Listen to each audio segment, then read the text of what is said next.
Hello बच्चों, welcome to unique study. तो बच्चों आज के क्लास में हम लोग पढ़ेंगे अध्याय 14 हिस्ट्री का है। इतिहास का चैप्टर नंबर 14 है। आज क्लास का लास्ट है क्योंकि 6 क्लास हम लोग का हिस्ट्री में ख़त्म हो जाएगा। जियोग्राफी और पॉलिटिकल साइंस ऑलरेडी पहले ही ख़त्म हो चुका है। तो आज की क्लास में हम लोग पढ़ेंगे दो इतिहासकारों के बारे में जो बहुत ही महान इतिहासकार थे।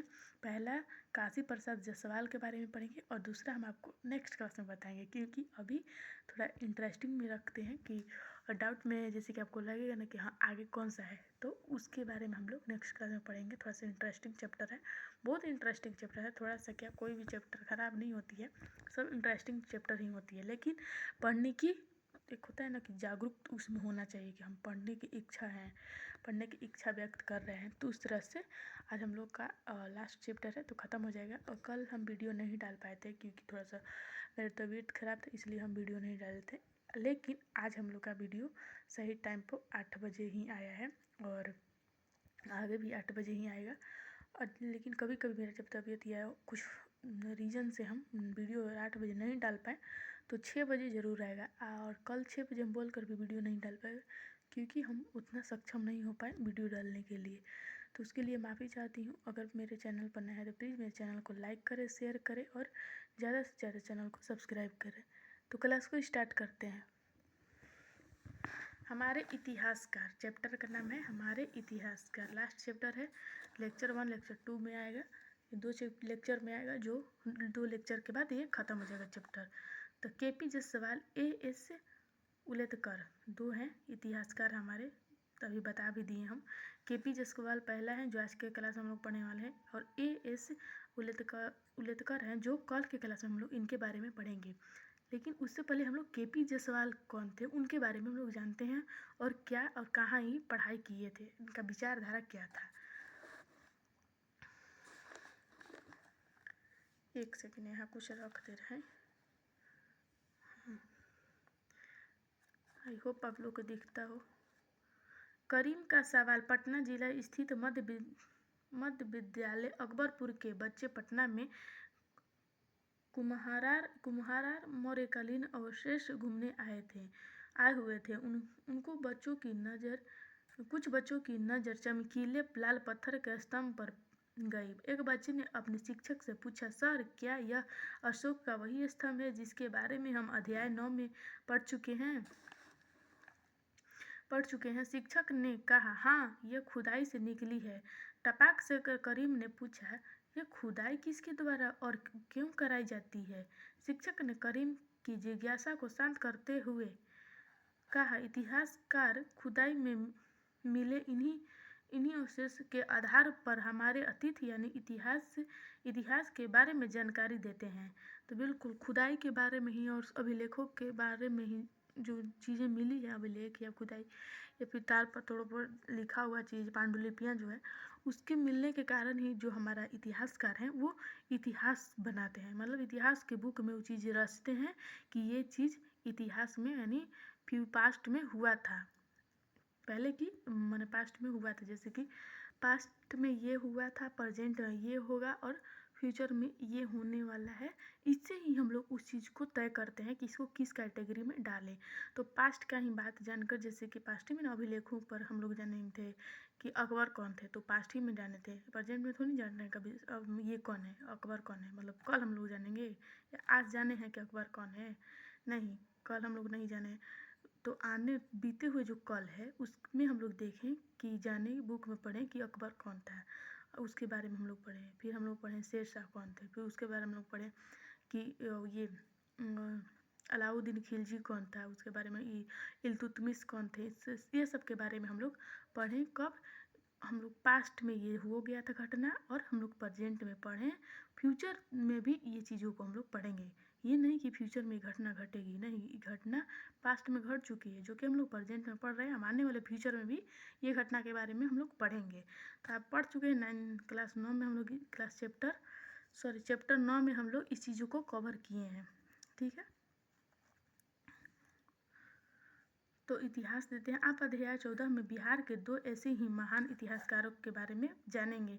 तो हम लोग इस चैप्टर में 2 इतिहासकार के नाम के बारे में जानेंगे जो बहुत बड़े पैमाने पर हिस्टोरियल थे, मतलब बहुत बड़े पैमाने पर इतिहासकार थे। तो पहला का नाम हम बता दिए कि केपी जायसवाल और दूसरा ए एस उलेतकर है जो दूसरा का नाम है। तो पहला के बारे में हम लोग आज की क्लास में जानते हैं। काशी प्रसाद जायसवाल 1882 से 1937 तक इनका मतलब रहे थे, और उनके बारे में हम लोग इतना मतलब 1882 से 1937 तक के बीच में जितना भी इनका जीवन रहा है उसके बारे में हम लोग इस चीज़ में पढ़ेंगे, ठीक है। तो स्टार्ट करते हैं काशी प्रसाद जायसवाल के बारे में पढ़ने के लिए। तो काशी प्रसाद जायसवाल मिर्ज़ापुर उत्तर प्रदेश के निवासी थे। तो काशी प्रसाद जायसवाल कहाँ के थे? मिर्ज़ापुर उत्तर प्रदेश में, जो उत्तर प्रदेश में मिर्ज़ापुर है वहाँ के निवासी थे, वहाँ उनका जन्म हुआ था।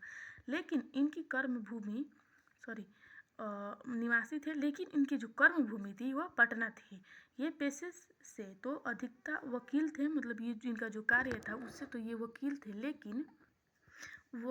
लेकिन इनकी विख्याति भारतीय इतिहास एवं संस्कृति के महान विद्वानों के रूप में जाना ज़्यादा हुई। मतलब इनका जो होता है ना कि आदमी बोल सकता है कि जैसे कि ज़्यादातर मतलब बिहार जो भारत है जो हमारा इतिहासकार है उसके संस्कृति और उसके महान विद्वानों के बारे में इनका ज़्यादा रुचि रही, उनके बारे में ज़्यादा ये रही कि विद्वानों के रूप में जाने जाते थे और विद्वानों की तरह इनकी सोच रही, इस तरह से हम लोग बोल सकते हैं।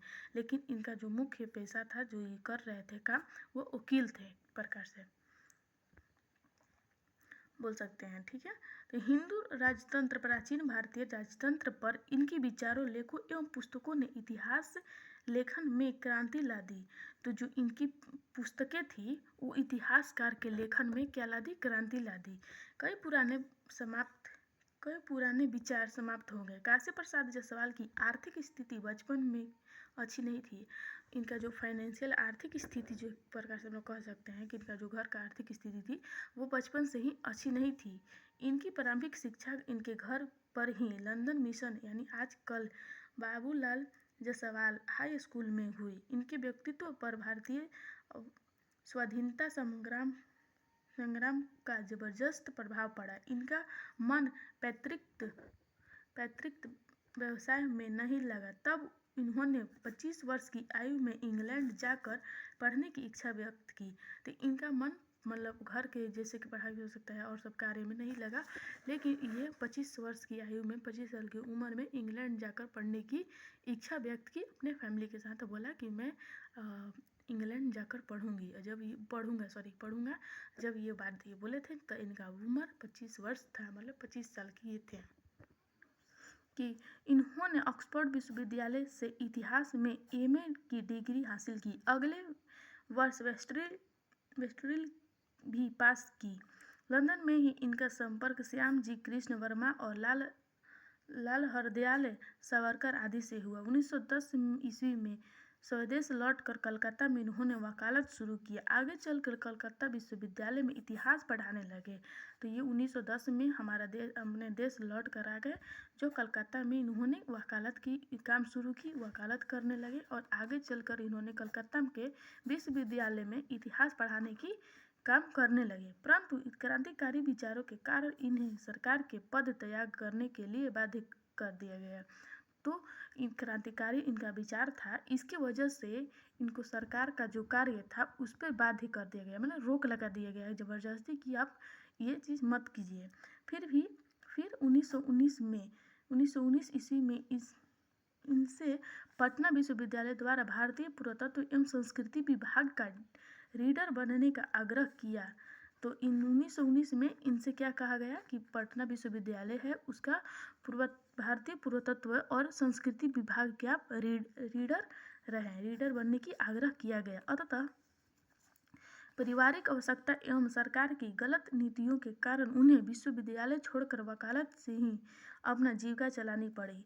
तो मतलब इनका मुख्य जो काम था, जो ये लोग अपना कर रहे थे, पेशा से जो कर रहे थे उनका वकालत का ही था, जो अपने आर्थिक और परिवार की अपना जो जीवनी थी कह सकते हैं, जीवन चलाने के लिए वो अपना काम करना पड़ा इनको, ताकि उनका घर चल सके, घर परिवार चल सके, खर्चा निकल सके। ये हिंदू कानून के मर्मज्ञ एवं आयकर के विशेष वकील थे।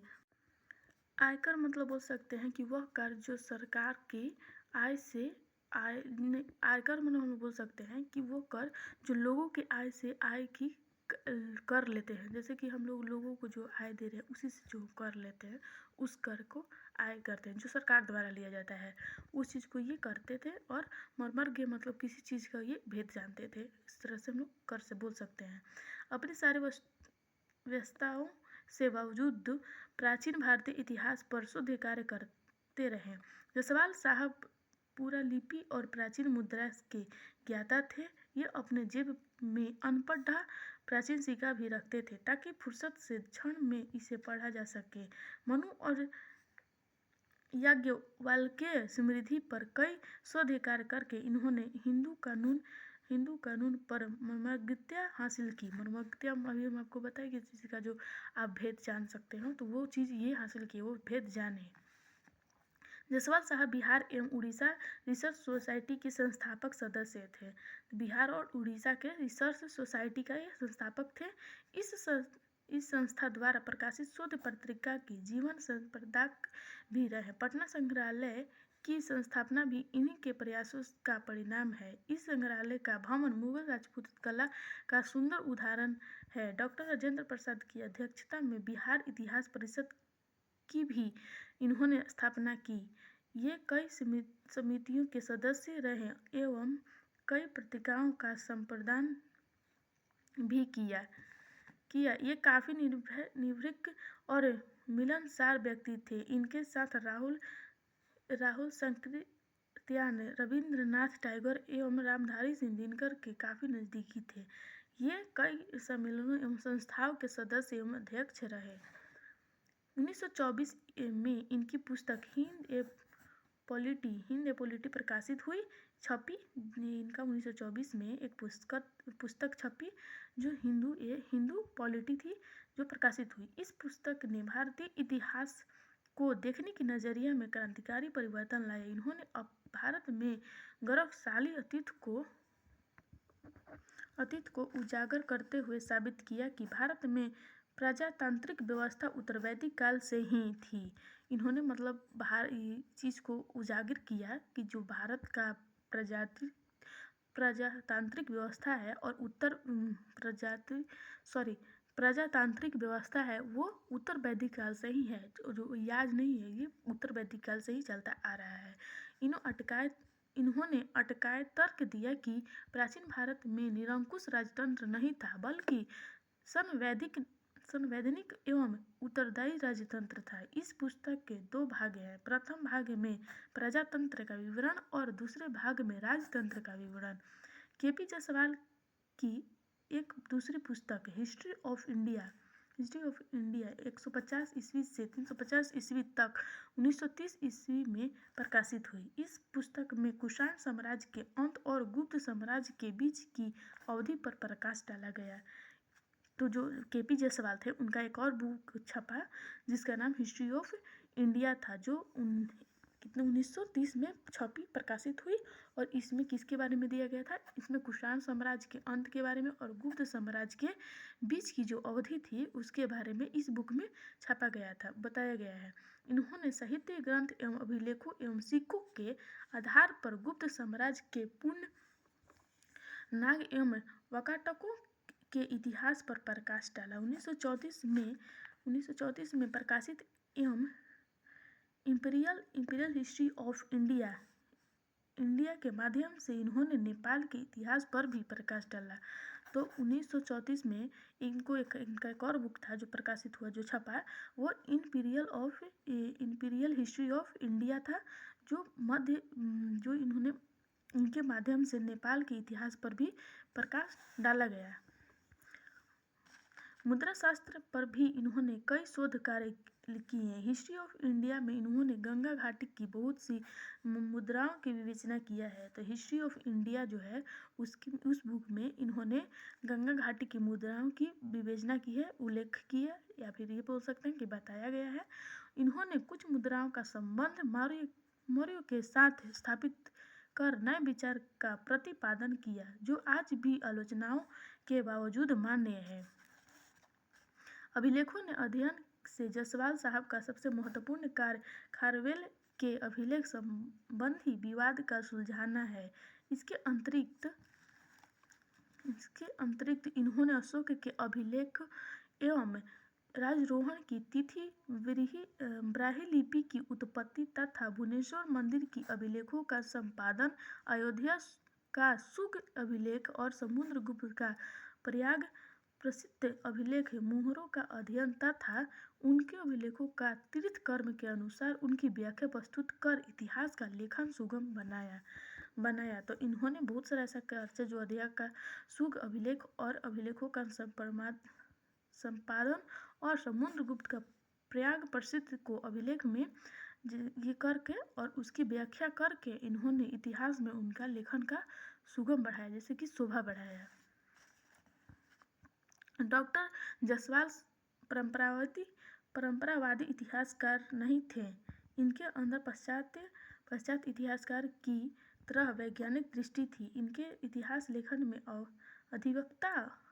अधिवक्ता की पद्धति हावी थी। यह ऐतिहासिक घटनाओं के सभी पक्षों एवं कारणों की समीक्षा के पश्चात ही किसी निष्कर्ष पर पहुंचते थे। इन्होंने स्मिथ के विचारों पर खंडन अवसाध्य से संतुलित उपयोगों के आधार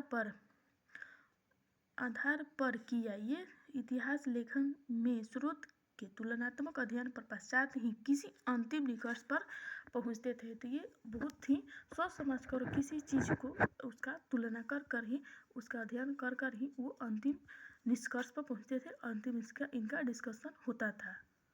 तो किसका? जायसवाल साहब का, केपी जायसवाल साहब का। काशी प्रसाद जायसवाल ने इतिहास लेखन में हिंदू विचार, दर्शन, धर्म, शासन, राज्य एवं सामाजिक व्यवस्था को महत्वपूर्ण स्थान दिया गया है। इनके इतिहास लेखन में मौलिकता एवं राष्ट्रीय स्वाभिमान की भी झलक मिलती है, जो भारतीयों एवं सदैव गर्वित करता रहेगा। इन्होंने विपरीत परिस्थिति प्रतंत्र भारत में जितना कार्य इतिहास लेखन के क्षेत्र में किया वह अत्यंत सराहनीय है। तो ये जितना भी कार्य अपने देश के लिए किए, इतिहासकारों के लिए किए, वो बिल्कुल अत्यंत सराहनीय है। अत्यंत बहुत ही कह सकते हैं हम लोग कि वो खुशहाली एक प्रकार से हो सकते हैं, या फिर ये हम लोग कह सकते हैं कि एक प्रकार का वो बहुत मतलब हम लोग उनको ये कर सकते हैं, इम्पोर्टेंस दे सकते हैं, या फिर उनका तारीफ कर सकते हैं, इस चीज़ को विचारधारा कर सकते हैं। तो उस तरह का अत्यंत उस तरह से इनका वो कार्य हुआ, उस क्षेत्र में ये चीज़ किए जो चीज़ में इतिहास में आए। तो इतिहास का पन्नों पे अपना खड़े उतरे, वकालत भी अपने चीज़ों को लेकर खड़े उतरे, जो भी चीज़ किए वो अच्छा किए, सहानुभूति के साथ किए, अपना जितना भी इन सक्षम हो सकते थे वो अपना 100% कोई भी कार्य में देते थे। तो कल के क्लास में हम लोग डॉक्टर अनंत सदाशिव उलेतकर के बारे में पढ़ेंगे। तो आज के लिए इतना ही रखते हैं। कल के क्लास हम लोग यहाँ से स्टार्ट करने वाले हैं। अगर वीडियो मेरे पसंद है तो प्लीज़ वीडियो को लाइक करें, शेयर करें, चैनल को सब्सक्राइब करें। चैनल बनना है तो प्लीज़ चैनल को सब्सक्राइब करें। मिलेंगे नेक्स्ट वीडियो में। ये भी इंटरेस्टिंग टॉपिक है, इनके बारे में हम लोग जानेंगे कि इनका क्या सहानुभूति थी, ये क्या सराहनीय कार्य किए थे। तो इनके बारे में हम लोग पढ़ेंगे नेक्स्ट वीडियो में। तब तक के लिए पढ़ाई करते रहे। कल मिलेंगे ऐसे ही न्यू टॉपिक के साथ, और कल ये चैप्टर हम लोग का ख़त्म हो जाएगा और हम लोग 7th क्लास का चीज़ें स्टार्ट कर देंगे। तो आज के लिए इतना ही, मिलेंगे नेक्स्ट वीडियो में। तब तक के लिए पढ़ाई करते रहे। All the very best. हर हर महादेव। Bye bye.